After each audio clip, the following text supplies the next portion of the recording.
Apple has really nailed its smartphone formula, with its great resemblance to its predecessor and simultaneous newness. The iPhone 14 Pro exhibits a duality. 5 years after the notch's introduction on the iPhone X, it includes numerous camera advancements and the dynamic island, which takes the place of the controversial notch. The only question is whether the additional screen space provided by the iPhone 14 Pro Max justifies the $100 price premium over the ordinary iPhone 14 Pro. The iPhone 14 Pro is currently the best phone you will ever use, subject to the results of a few more tests. iPhone 14 Pro Review: Price and Availability. Like last year, the 128GB edition of the iPhone 14 Pro starts at $999. It turns out that price increase rumors were unfounded, and you won't hear other users gripping about it either. The 256GB model cost $1,099.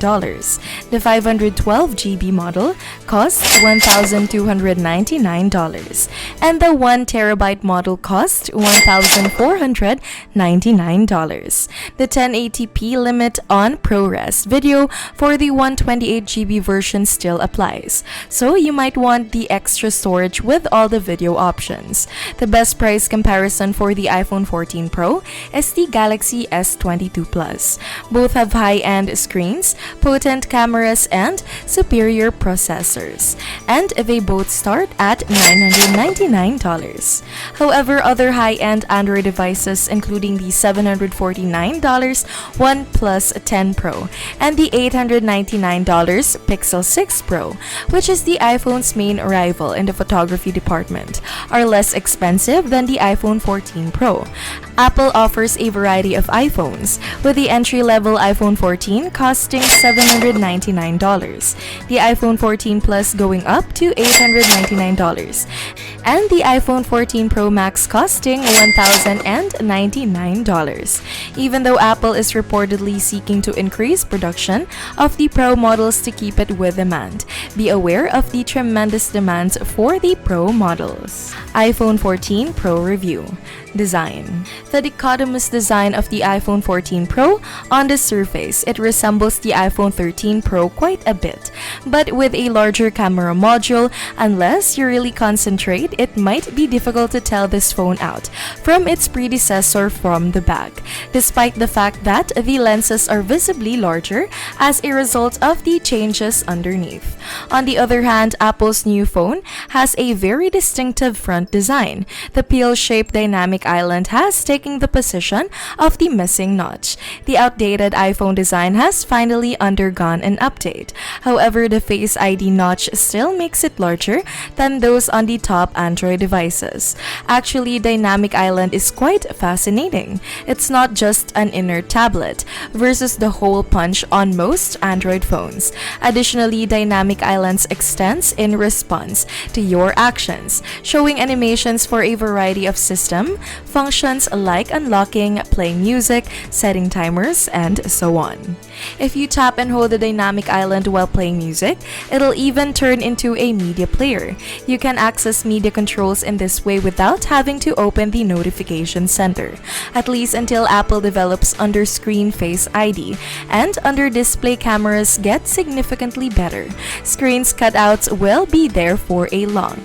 However, some users never really adjusted to the notch and have detested it ever since it was created. Some people prefer dynamic island.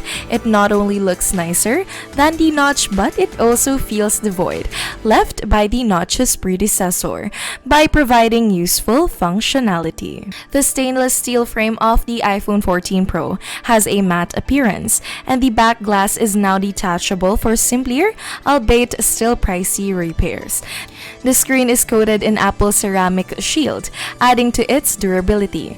The phone weighs 7.3 ounces, which is a significant amount for such a little device. Additionally, like with the iPhone 13 Pro, the iPhone 14 Pro has a significant camera bulge that prevents it from lying flat on a surface. This indicates that if you try to use the phone when it is resting on the table or counter, it will jingle. A case for the iPhone 14 might be useful here. Although this isn't the iPhone 14 Pro Max, some people are still not fans of the squared off corners that were first introduced on the iPhone 12. Those pointed corners are less burdensome because of the iPhone 14 Pro's more tolerable size. It also helps it not dig into your palm. It is lighter in weight, despite some customers' disinterest in the identical rear.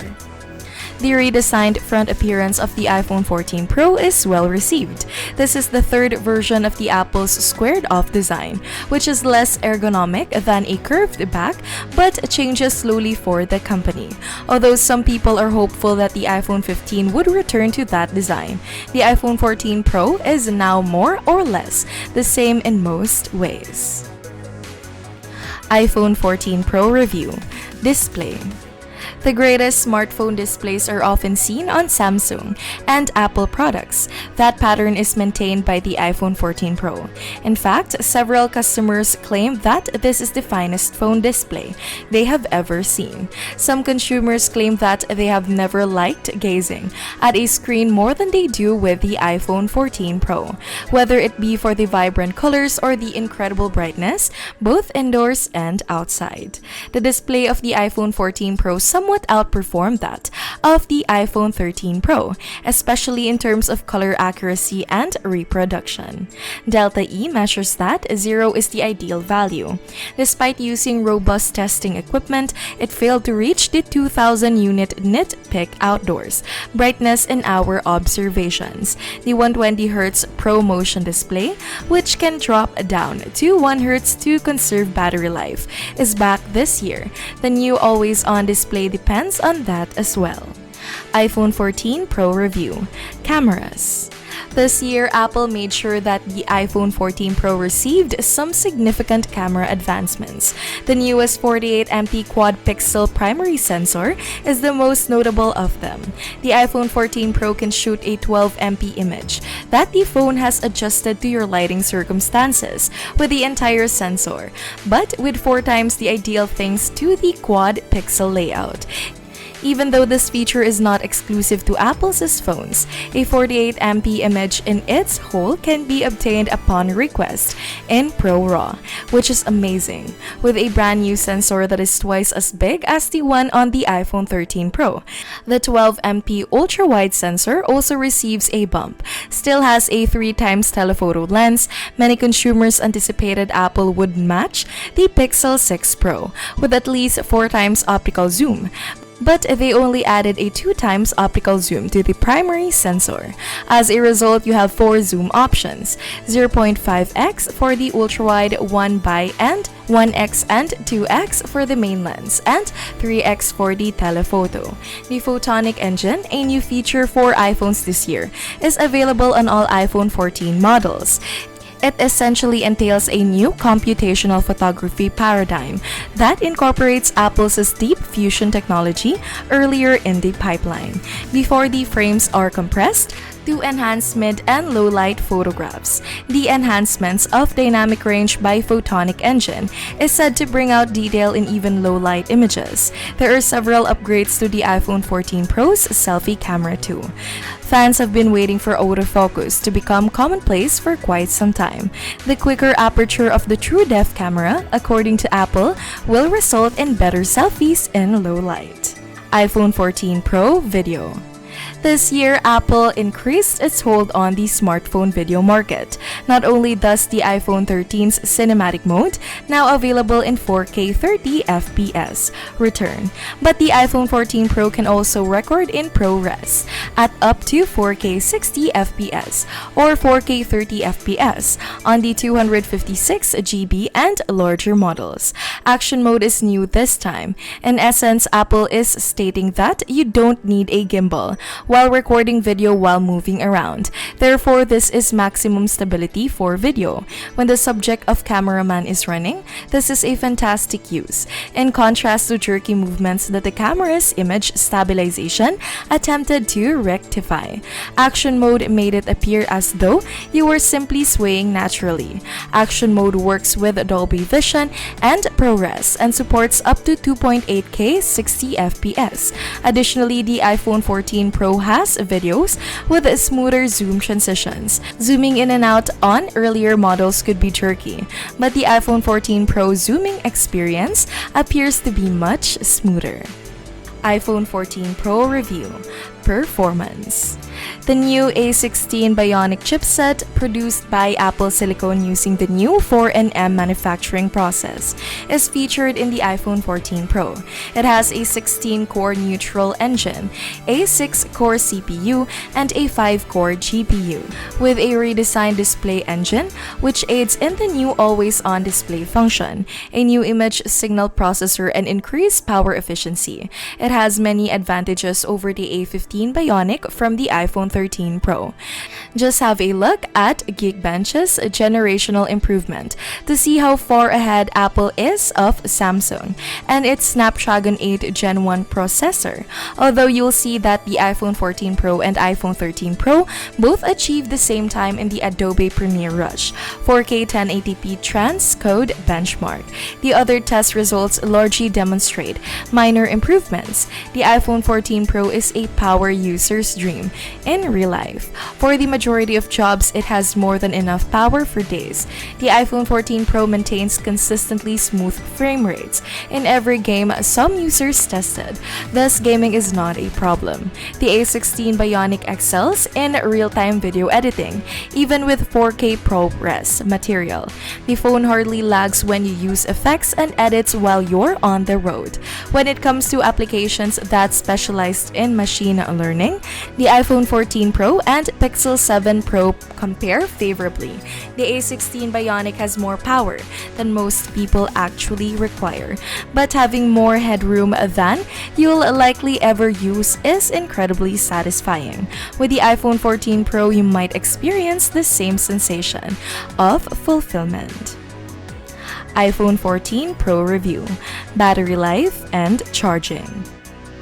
Under identical circumstances, the iPhone 14 Pro was 2 hours behind the iPhone 13 Pro, although the size of the battery is unknown. It is said that Apple enhanced it for the iPhone 14 Pro.